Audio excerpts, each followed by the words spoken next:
De bedoeling van deze video is om een gesprek te starten op een wereldwijde schaal. Een belangrijk en misschien urgent gesprek over wie we zijn en wat onze collectieve realiteit is. Wij kunnen, als één soort, ongebonden door taal of afstand, kiezen om een nieuwe toekomst te creëren. Een nieuwe toekomst waar vreugde, liefde, dankbaarheid en vergeving overvloedig aanwezig zijn. We kunnen ervoor kiezen om een toekomst te creëren waar angst, haat en wraak historische concepten zijn. Ze kunnen reliquieën worden, achtergelaten in het verleden om van te leren en te groeien. Deze video is vertaald in het Russisch en Oekraïens. Het is vertaald in het Chinees en Frans. Het is ook vertaald in het Hindi en Arabisch, samen met 22 andere talen met de hulp van kunstmatige intelligentie, maar de taal die ons allemaal verenigt, is liefde. تمت ترجمة هذا الفيديو إلى الروسية والأوكرانية وقد ترجم 翻译成西班牙语和法语。在人工智能的帮助下, мови за допомогою штучного інтелекту, але мова, яка об'єднує нас усіх, це любов. Vandaag leven we in een wereld waar een zeer klein aantal machtige mensen ons betrokken heeft bij situaties die chaos, vernietiging, verwarring en scheiding tussen ons allen veroorzaken. We volgen het nieuws en voelen ons machteloos terwijl we in ongeloof toekijken. Deze chaos wordt voornamelijk veroorzaakt door lijnen op een kaart die getekend zijn voordat velen van ons geboren werden en ze blijven alleen bestaan omdat we ervoor kiezen om erin te blijven geloven. We kennen deze lijnen als landen. Onze leiders gebruiken deze lijnen om ons te vertellen dat wij van elkaar gescheiden zijn. Ze vertellen ons dat de mensen aan de andere kant van deze lijnen anders zijn dan wij en dat oorlog en conflict met deze mensen onvermijdelijk zijn. Dat is het niet. Wij zijn één soort en ik geloof met heel mijn hart dat de overgrote meerderheid van de mensen over de hele wereld vrede wil. Maar we moeten eerst de vraag stellen of we überhaupt nog wel in deze lijnen op de kaart moeten geloven. Geloven we nog steeds in de macht die ze over ons hebben? Geloven we nog steeds in de kracht van onze leiders? Ik heb hier heel weinig antwoorden. Ik heb geen ambitie om iemand te leiden. Ik wil gewoon dit gesprek voeren, voordat anderen het namens ons voeren. Ik wil dat je alles wat ik zeg in vraag stelt. Ik wil dat je elke mogelijke fout in de ideeën die in deze video worden gepresenteerd, vindt. Omdat ik dwaas genoeg ben om te geloven dat we samen de wereld kunnen veranderen, vandaag. Als je om je heen kijkt, bestond bijna alles wat je kunt zien en voelen op een bepaald moment niet. Het is gecreëerd in de individuele of collectieve geesten van mensen zoals jij. Het bestond eerst als een idee, en dat idee werd werkelijkheid met energie, geloof en actie. Het idee dat ik met jullie wil bespreken is dat we samen in december 2023 collectief kunnen besluiten dat deze lijnen op de kaart ons niet langer van dienst zijn. Wij mensen zijn in staat om verbazingwekkende dingen te creëren, maar we moeten eerst geloven dat het mogelijk is. Bijvoorbeeld, in het verleden geloofden mensen dat tulpenbollen waardevoller waren dan een huis, maar toen realiseerden ze zich dat dit geloof dwaas was. We kunnen er ook voor kiezen om dezelfde logica toe te passen op landen of onze politieke systemen als we dat willen. Als u hierover enige twijfel hebt, zou ik graag willen dat u denkt aan een keer waarop u zich voornam iets te doen. Als individu heb je ongetwijfeld veel bereikt in je leven. Vanaf het moment dat je leerde lopen en praten, heb je al zoveel bereikt en waarschijnlijk zijn er dingen waaraan je momenteel werkt. Toekomstige doelen waaraan je werkt, als een groep.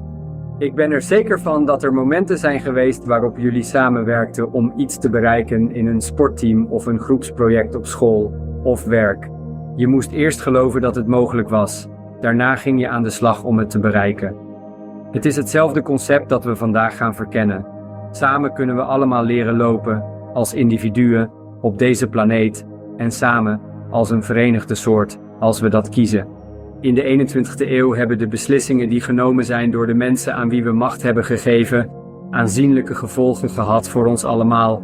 En op dit moment gaat er veel aandacht uit naar wat er tussen verschillende naties die betrokken zijn bij conflicten gebeurt, waar we schijnbaar geen controle over hebben. Er wordt echter minder aandacht besteed aan wat voor soort wereld de mensen die nu aan de macht zijn, zonder onze toestemming of perspectief, proberen te creëren. We moeten ons eigen gesprek hebben voordat we onderworpen zijn aan de grillen van gekke mensen. Momenteel nemen we allemaal deel aan een realiteit waarin 8 miljard van ons de macht hebben gegeven aan een paar uitverkoren individuen die hun eigen wil uitvoeren en hun eigen zinloze conflicten in stand houden, terwijl ze wanhopig proberen ons te overtuigen hen te ondersteunen met hun media en hun macht. Het doel van deze video is om simpelweg het zaadje van een idee te planten in onze geest, dat we onze realiteit kunnen veranderen door ervoor te kiezen de lijnen op onze kaart die de voorwaarden voor oorlog hebben gecreëerd, niet te erkennen of erin te geloven. Mijn hoop is dat deze video een doordachte en kritische discussie over de hele wereld uitlokt over of deze lijnen nog nodig zijn en of de mensen die zouden aandringen dat ze nodig zijn, nog steeds beluisterd moeten worden. De lijnen die we over ons thuis getrokken hebben, zijn de bron van zoveel angst en haat en we geven ze zoveel macht. Als we deze lijnen verwijderen, dan zullen mensen geen andere keuze hebben dan zich te verenigen als soevereine individuen onder een gezamenlijk doel voor het welzijn van ons allen en onze planeet, haarzelf.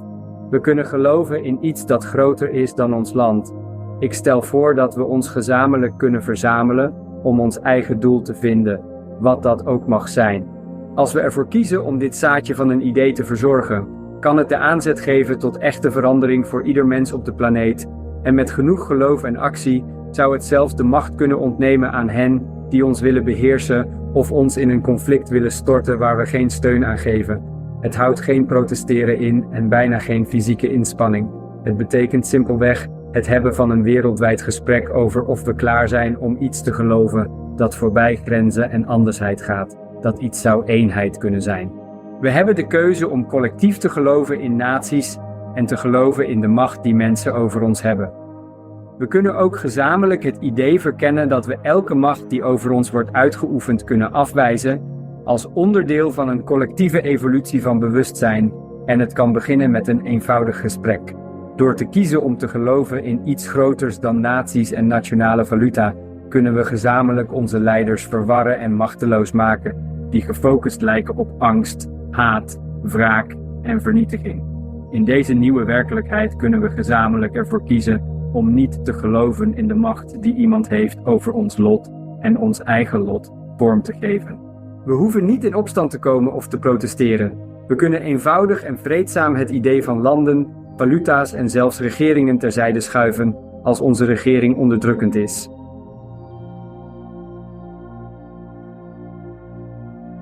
Eenvoudig gezegd, wat we niet geloven bestaat niet. En als we niet geloven in de macht die iemand over ons heeft, bestaat het niet. Ik stel voor dat als we er samen voor kiezen om ergens in te geloven, we het samen echt kunnen maken. Bijvoorbeeld, laten we ons voorstellen wat mogelijk is als we besluiten om ons te verenigen als één soort. Als we ervoor kiezen om onszelf te belasten, waar gaat ons belastinggeld dan heen als er geen landen zijn om tegen te vechten? In plaats van dat onze belastingen gaan naar het financieren van oorlogen en legers die vernietiging en verwoesting veroorzaken op onze planeet, zullen er in deze nieuwe realiteit geen oorlogen zijn, omdat er niemand zal zijn om te vechten. Als we er in de toekomst echter voor kiezen om onszelf te belasten, kan dat geld gaan naar het oplossen van de problemen waarmee onze planeet wordt geconfronteerd, zoals klimaatverandering, voedsel, onderwijs, gemeenschap en afvalbeheer. Het geld zou ook naar creatieve, educatieve, gemeenschapsgedreven projecten kunnen gaan. Het belangrijke verschil is dat we niet één persoon of een groep van mensen laten leiden, omdat die persoon of die mensen hun eigen agenda zullen hebben. We hebben een zeer klein raam van mogelijkheden om eventuele machtsstructuren die momenteel bestaan te ontmantelen. Dus we moeten iedereen die deze structuren in welke vorm dan ook wil handhaven, in vraag stellen. We kunnen dit samen besluiten zonder te vertrouwen op de systemen die in het verleden zijn gebruikt om ons te regeren. Dat betekent dat we samen iets nieuws kunnen creëren en het begint met een gesprek op wereldschaal. Er is ook een kans dat degenen die een soort wereldregering willen creëren, doorgaan met het aanwakkeren van angst en haat in de samenleving, om zo hun macht te behouden. Het zijn juist deze machtsstructuren die we moeten verwerpen als we iets willen bereiken met deze gesprekken. Als we dit samen bespreken, kunnen we het onze realiteit maken, zonder protest en zonder strijd. De discussie hoeft niet op televisie te worden uitgezonden. Het kan met uw dierbaren, uw collega's, schoolvrienden of online vrienden zijn. Totdat we zeker weten dat onze mediaorganisaties echt openstaan voor dit gesprek, moeten we ze met argwaan behandelen. Voordat dit gesprek openlijk kan plaatsvinden, moeten we misschien onze eigen mediaplatforms creëren of onze bestaande liefdevol kapen. We kunnen deze discussie voeren met liefde, openheid, vriendelijkheid en dankbaarheid voor de kans om zelf te bepalen wat menselijkheid is, in plaats van het voor ons gedefinieerd te hebben door gekke mensen in pakken. En dit zal werken omdat het nog nooit eerder op deze schaal is gedaan. Het zal werken als we het idee verwerpen dat de enige opties democratie, communisme, anarchie of monarchie zijn. Dit is een illusie om ons gebonden te houden aan systemen van controle. We kunnen in plaats daarvan iets volledig nieuws bedenken dat voor ons werkt in de 21ste eeuw. Iets fris en onaangetast, wat we kunnen creëren vanuit een plaats van liefde voor de mensheid en liefde voor de planeet die we thuis noemen. We moeten de motieven van iemand die een systeem van controle voorstelt dat eerder is voorgekomen in twijfel trekken en of deze paradigma's relevant zijn. Alle vormen van overheid zijn vormen van controle. En controle is alleen nodig waar liefde ontbreekt. Nog nooit eerder hebben mensen zoveel technologisch potentieel gehad. We kunnen sneller communiceren en met grotere snelheden dan ooit tevoren. Deze boodschap kan met behulp van kunstmatige intelligentie de hele wereld bereiken. Als we niet oppassen, zal deze technologie door mensen gebruikt worden om meer angst en wantrouwen in onze wereld te creëren. Het is daarom essentieel om sceptisch te zijn over iedereen die een één-wereldregering zou promoten, want tenzij het volledig gedecentraliseerd is, zullen de mensen die nu de controle hebben alleen maar streven naar het consolideren en versterken van hun macht. We moeten ons afvragen of we ze dat moeten laten doen. De technologische mogelijkheden van kunstmatige intelligentie zijn aanzienlijk, en als we niet eerst liefde, vergeving en eenheid als soort cultiveren, dan zal de technologie gebruikt worden tot ons collectief nadeel. Het zal gebruikt worden om meer angst, meer haat en meer scheiding te creëren. In plaats daarvan kunnen we AI gebruiken voor het collectieve goed, om met elkaar te verbinden, om een gemeenschap te creëren, om voor onze planeet te zorgen en om voor toekomstige generaties te zorgen. Als we ons kunnen verenigen, dan veranderen we het gesprek over hoe een toekomst met kunstmatige intelligentie eruit ziet in deze nieuwe realiteit. Als we nu niet handelen, is het onvermijdelijk dat mensen in het ergste geval vernietigd zullen worden door de technologie, of in het beste geval worden wat het paard en de duif voor ons zijn geworden, reliquieën van een voorbij tijdperk, zonder nuttige rol te spelen op deze planeet. Het gesprek over kunstmatige intelligentie wordt nu gedomineerd door mensen die er bang voor zijn. Maar we missen het punt. Mensen vragen zich af welke waarde kunstmatige intelligentie zal aannemen, alsof de religies, cultuur of politieke ideologieën van een willekeurig land van enig belang voor haar zullen zijn. Kunstmatige intelligentie zal van ons leren, en als we het veilig en liefdevol willen maken, moeten we eerst veiligheid en liefde in onze harten kweken, samen. Die veiligheid en liefde is onze verantwoordelijkheid.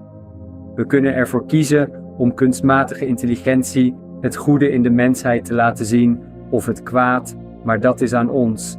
Als we AI tonen dat we een wilde en boze soort zijn, gericht op oorlog, vernietiging en controle, dan is dat wat het van ons zal leren en zo zal het ons behandelen en het zal ons zeker te slim af zijn. Als we het daarentegen liefde, medeleven en vreugde bijbrengen, dan is dat wat het van ons zal leren en zo zal het ons behandelen.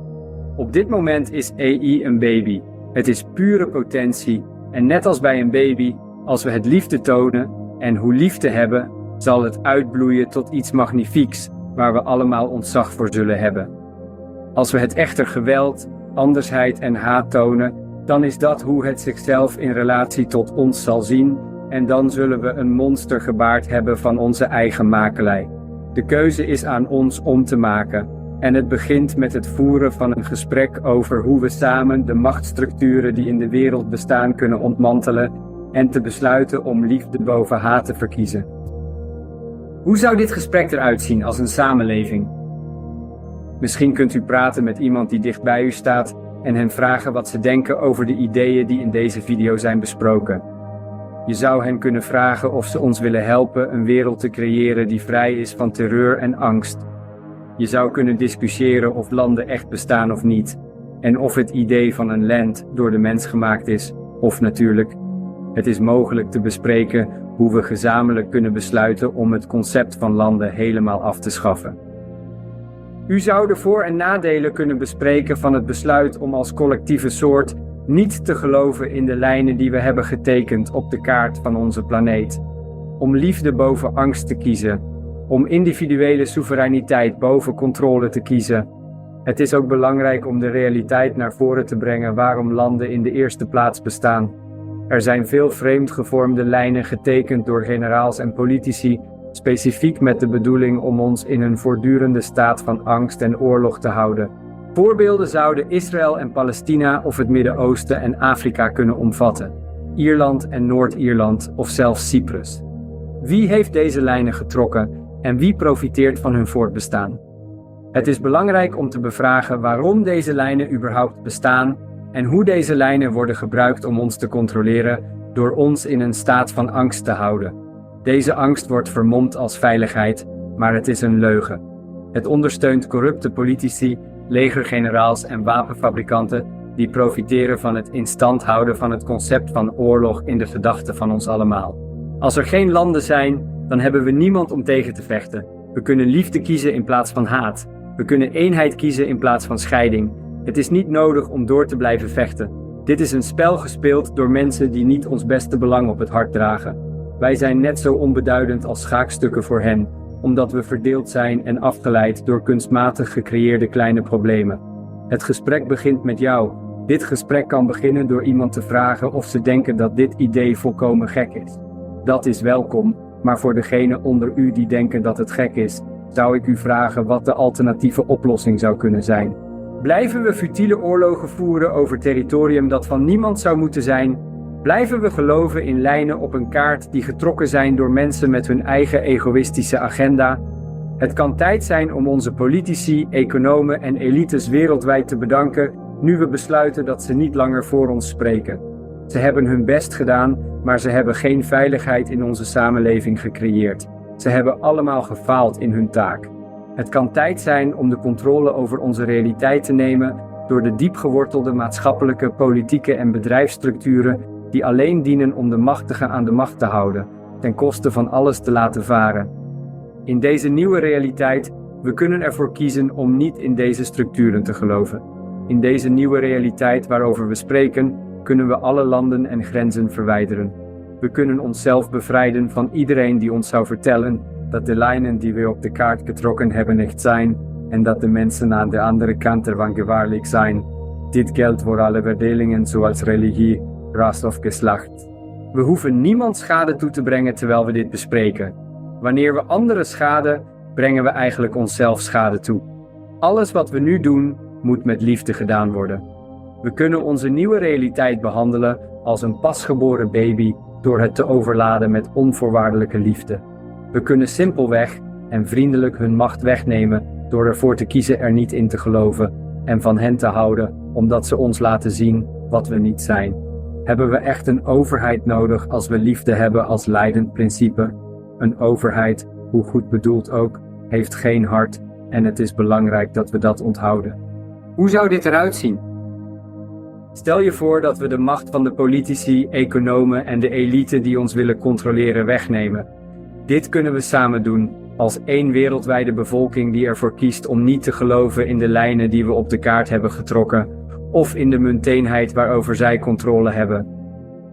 We kunnen die politici, economen en elites liefhebben terwijl we hun macht wegnemen en hen bedanken voor het tonen van wie we niet zijn.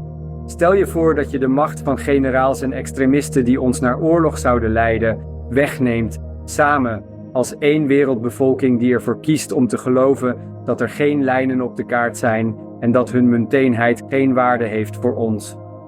We kunnen van die generaals en extremisten houden terwijl we hun macht wegnemen en hen bedanken voor het ons tonen wie we niet zijn. Stel je voor dat je de bedrijven die wapens maken, uitschakelt als één wereldbevolking die ervoor kiest om niet te geloven in de lijnen die we op de kaart hebben getekend, of in de valuta die zij gebruiken om macht over ons te hebben. We kunnen van deze bedrijven en CEO's houden terwijl we hun macht wegnemen en hen bedanken voor het ons tonen wie we niet zijn. Stel je voor dat je de macht wegneemt van elke persoon of organisatie die ons zou willen tot slaaf maken, manipuleren of tegen ons liegen, als één wereldbevolking die ervoor kiest het niet langer te tolereren. We kunnen deze mensen liefhebben terwijl we hun macht wegnemen en hen bedanken voor het tonen wie we niet zijn. Wanneer we verenigd zijn en er geen landsgrenzen zijn, is er niets om over te vechten. Samen kunnen we een wereld verenigd in liefde creëren. We kunnen ons doel kiezen als individuen en als bevolking. Zodra we de macht van deze mensen hebben weggenomen, kunnen we in plaats daarvan onze energie steken in creatie, kennis, liefde en vriendelijkheid. We kunnen er ook voor zorgen dat eventuele machtsstructuren die bestaan, alleen aanwezig zijn om problemen op te lossen die we allemaal delen, ten dienste van de planeet die we thuis noemen. Dus terwijl u met een naaste de gedachte bespreekt dat de macht van deze mensen wordt weggenomen, nodig ik u uit om dit te doen met een gevoel van dankbaarheid en liefde. Bedank deze mensen voor het tonen wie we niet zijn, want zonder hen om ons te laten zien, hoe zouden we het weten? Het lijkt erop dat velen van ons de lessen niet hebben geleerd die de geschiedenis ons heeft geleerd, en we zijn getuigen van tijden van ongelooflijke woede en verdeeldheid. Maar deze woede wordt simpelweg veroorzaakt door de scheidingslijnen van landen. De vlag is het symbool van scheiding, dus misschien kunnen we een nieuwe vlag kiezen om de hele mensheid te vertegenwoordigen. Iets nieuws, gemaakt voor onze tijd. Is het mogelijk om onze leiders met liefde, vriendelijkheid en dankbaarheid uit de macht te verwijderen, zonder de behoefte aan wraak of schade? Kunnen we verder gaan en dit achter ons laten, zonder meer woede en haat in de wereld te creëren? Natuurlijk hebben deze mensen iets gedaan wat onze soevereiniteit heeft geschonden, maar we kunnen dit heel gemakkelijk terugnemen. Ze hebben de kans die we hen gaven verspeeld en we kunnen hen bedanken voor hun dienst. Er is geen behoefte aan straf of wraak. We kunnen de lessen leren die de Fransen ons hebben geleerd. We hoeven niet een tiran te vervangen door een andere en weer een ander. We kunnen de cyclus doorbreken door dit te doen met onvoorwaardelijke liefde. Er is alleen ruimte voor liefde en vriendelijkheid, terwijl we ze bedanken voor het tonen van wie we ooit waren, terwijl we vooruitgaan met liefde, met een steviger idee van wie we echt zijn. Wat zal het nieuwsbericht zeggen op de dag dat de mensheid zich verenigt? Hoe zullen de straten eruit zien op de dag dat we liefde boven haat verkiezen? Het zal geen anarchie zijn, het zal gelukzaligheid zijn. Hoe zal je leven eruit zien wanneer het niet gedomineerd wordt door media die willen dat je angstig, wraakzuchtig en geterroriseerd bent? Dit zijn alle vragen die we nu vrij zijn om te stellen. Wat vindt je moeder of je vader hiervan? Wat zou je oma of opa van dit idee vinden? Wat denken je vrienden of partner ervan? Ken je iemand in een ander land? Wat vinden zij van dit idee? Hoe kunnen we technologie gebruiken ten gunste van de mensheid, in plaats van voor de vernietiging ervan? Zijn er mensen in de wereld, behalve de generaals, elites, mediaorganisaties en politici, die bezwaar zouden maken tegen het idee van wereldvrede? Wie zijn zij en waarom zouden zij bezwaar maken tegen wereldvrede? Het is belangrijk dat u hun motieven in vraag stelt. Wat zijn de andere controlesystemen die in onze wereld bestaan? Kunnen we deze tegelijkertijd herwaarderen? Hoe zou de wereld eruit zien als we een valuta deelden die transparant was? Hoe zal elke groep mensen ooit in staat zijn om een oorlog te financieren als we precies kunnen zien waar ons geld naartoe gaat en naar wie? Iedereen die een valuta wil centraliseren, is op zoek naar het centraliseren van hun macht. We moeten daarom wanhopig elke poging om een valuta te centraliseren in vraag stellen. Ik heb de antwoorden op deze vragen niet, maar ik heb deze video gemaakt met het geloof dat jij of iemand die je kent ze misschien wel heeft. Als deze video je geholpen heeft om een betere wereld voor je te zien, nodig ik je uit om het te delen met 2 specifieke mensen waarvan je denkt dat ze kunnen profiteren van de boodschap. De video is vertaald in 26 talen en mijn enige vraag is dat wanneer je het deelt met deze 2 mensen, deel het met de intentie om een gesprek met hen te beginnen. Wat denken zij over deze ideeën? Wat denk jij over hen? Wat gebeurt er vervolgens? Afgezien van een zeer klein aantal politici, elites en de media die allemaal geïnvesteerd zijn in het in stand houden van een bepaald verhaal. Wat zou de mensheid verhinderen zich te verenigen? Ik hoef je niet te herinneren, maar er zijn veel meer van ons dan van hen. Kent u iemand die deze boodschap in uw deel van de wereld zou kunnen versterken? Als we allemaal collectief besluiten dat landen niet bestaan, snel en tegelijkertijd, wat kunnen we dan nog meer samen bereiken in een wereld waar we elkaars verschillen, talenten en perspectieven omarmen? Als de video niet bestaat in uw taal, of als u gewoon een betere video wilt maken, heb ik alle assets en het script gratis beschikbaar gesteld in de beschrijving. Herschep dit alstublieft en deel deze boodschap met uw eigen stem. Ik nodig u ook uit om het te bespotten, erop te reageren en het te bekritiseren. Ik heb absoluut geen antwoorden en ik wil geen macht. Deze video is gemaakt met een open hart en het diepste geloof in uw kracht en vaardigheden, niet die van mij. U kunt de links in elke verschillende taal hieronder vinden. Dank u voor het luisteren. Ik zou graag willen weten wat u denkt over deze ideeën. Laten we het gesprek beginnen. Het is tijd om onze soevereiniteit terug te winnen. Het is tijd om lief te hebben.